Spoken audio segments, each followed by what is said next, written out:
अच्छा मुजाहिद साहब ये दसना कि पंजाब गौरमेंट जिहड़ी है ਉਹਦਾ ਤੁਸੀਂ ਕੀ ਸਮਝਦੇ ਹੋ ਕੀ ਕਿਰਦਾਰ ਹੈ ਇਸ ਨੂੰ ਰੋਕਣ ਦੇ ਵਿੱਚ ਜਾਂ ਨਾ ਰੋਕਣ ਦੇ ਵਿੱਚ ਖਾਸ ਤੌਰ ਤੇ ਜਿਸ ਵੇਲੇ ਪਿਛਲੇ ਦਿਨਾਂ ਪੰਜਾਬੀ ਮੁਸਾਫਰ ਜਿਸ ਵੇਲੇ ਮਾਰੇ ਗਏ ਨੇ ਬੇਦਰਦੀ ਦੇ ਨਾਲ ਤੇ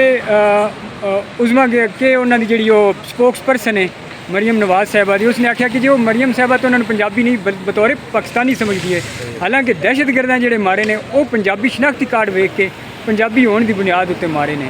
सर इस हवाले नाल इन्हां साहिब इक़तदार दे किसी बच्चे नूं पंजाब दा शनाख्ती कार्ड देख के मारिया ना इन्हां ने उस वेले इन्हां नूं पंजाबीयत याद आ जाएगी। असीं बहुत छोटे सां ते नारा लगा सी जाग पंजाबी जाग तेरी पग नूं लग गया दाग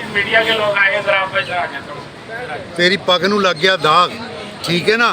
वो दाग असी तो धो दिता सी मियाँ साहब तुसी साडे जख्मां ते कदी मरहम नहीं रखी ना तुहाडी बेटी रखण रही है ना तुहाडा भरा रखण दिया ते असी बरमला कवांगे इंशाअल्लाह ताला पंजाब के अंदर शऊरी तौर पर पंजाब जागदा पिया है तो इन्हें तुहाडा देश निकाला कर देना हुण सच्ची मुच्ची जिहड़ा सारी इस्टैबलिशमेंट मिल के नहीं कर सकी। औखा सवाल मेरे को पूछा करो क्योंकि मैं लगे लिपटे अच्छा सर एक चीज़ मैं और पूछांगा कि मरियम साहब आखदी मैं ब्लू ब्लडेड पंजाबी हाँ इदां दी ब्लू ब्लडेड पंजाबी है दावा उहदा है कि सारे पंजाब की धी है सारे पंजाब की माँ है तो यह माँ इत्थे बैठी है तो सिर ते आके हथ रखे ना जिहदे 4-5 जवान इक्को खानदान के जिहदे शहीद हो गए ने मरियम साहिबा ने कदी उत्थे कदी 9 अरब उत्थे दे देंदे ने बलोचिस्तान के अंदर कदी किसी को यूनीवर्सिटियां के अंदर दाखले दे देंदे ने साडे टैक्स के पैसे दे उत्ते क्यों करते हैं। मियाँ शरीफ साहब मल्टी बिलीनर सन अल्लाह उन्होंने गरी के रहमत करे उन्होंने अकाउंटां चों कट के देना इन्होंने पैसे साडे पैसे क्यों देंदे ने की वजह है पाकिस्तानीयत साड़ी की सारी साडे वास्ते पाकिस्तानीयत वास्ते सिर्फ पंजाबी ने कुर्बानी देनी खांदे भी ने ते सानू घोरते भी ने खांदे भी ने ते भौंकदे भी ने खांदे भी ने ते वढ़दे भी ने इन्हां रबीज़ दा असीं इलाज करांगे इंशाअल्लाह ताला हर जगह ते इन्हां नूं डकांगे और इन्हां च जिहड़े सहूलतकार पंजाब दी असैम्बलियां च बैठे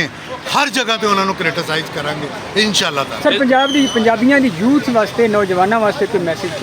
यूथ वास्ते तो यही मैसेज है मेरे चलो ये मुगालता है पाकिस्तान चों निकलो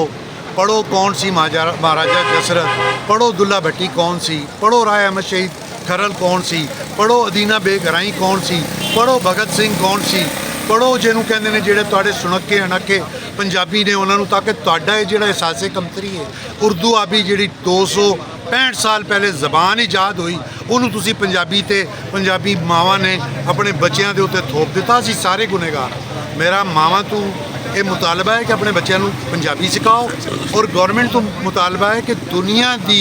मालूम तारीख के अंदर किसी कौम ने तरक्की नहीं की जदों तक बुनियादी तालीम उन्हें अपनी माँ बोली नहीं दी तो इस अकट का मतलब है कि इन्हां गरीब मजदूरों और खुदा का खौफ करो जिन्ना तुसी एक दिन का पेट्रोल फूक देंदे हो